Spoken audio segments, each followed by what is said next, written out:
Well, let's turn to something where almost nobody is neutral. You're here partly to talk to the Palestinian ambassador and the Palestinians in London.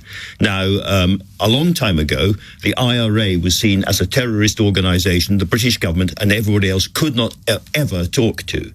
And yet we know what followed from that. Do you think that Hamas, although regarded as a terrorist organisation by many people around the world, are going to be eventually a partner for peace, have to be a partner for peace? Yes, I mean, I think if you is there a parallel there is what I'm asking? But yes, I think you only have to look to our own example to know that how important dialogue is, and it's the only way you're going to ever going to bring an end to conflict.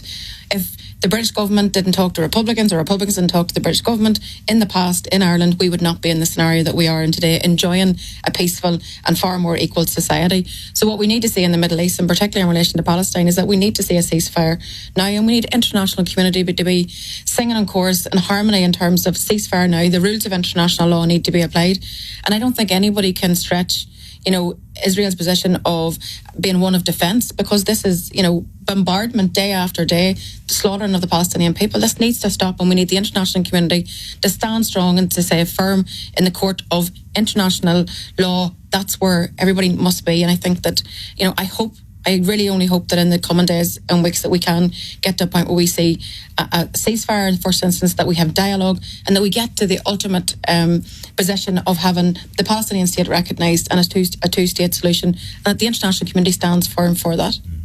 The Scottish First Minister has been quite critical of London for being so reticent about a ceasefire, not being part of that international chorus, as it were, dissonant on that. Do you feel the same way? I do, and we actually took the opportunity this week whenever we had a party political meeting with Richie Sunak, the Prime Minister, myself and Mary McDonald, our party president, made it very, very firm case in terms of the need for a ceasefire now, that's where everybody needs to be focused, all energy, all effort.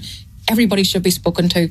We should leave no stone unturned. This needs to stop now, and we need to apply every bit of energy and effort that we have to ensure that's the case. And did you tell him that Hamas are a group that do need to be talked to at some point? Yes, and when I say ceasefire, that is everybody. And when I say dialogue, that is everybody. That's the only way you're going to find a solution. I mean, our own example is a case in point of how to do something. We travel around the world to talk about our example, and that ultimately boils down to communication, dialogue, ceasefires, and a political resolution. I guess the problem at the moment with Hamas is that they have said openly that they would do October the 7th again and again and again, and you can understand why so many people around the world say, in that case, you're beyond the pale. Well, I think that, I would urge Hamas again, as I do everybody, to please be around the table and to be part of the conversation and the solution. We have ultimately, from day one, we said that what happened on October 7th was wrong, and that Hamas, that does not apply in international law in any shape or fashion. The hostages taken was wrong.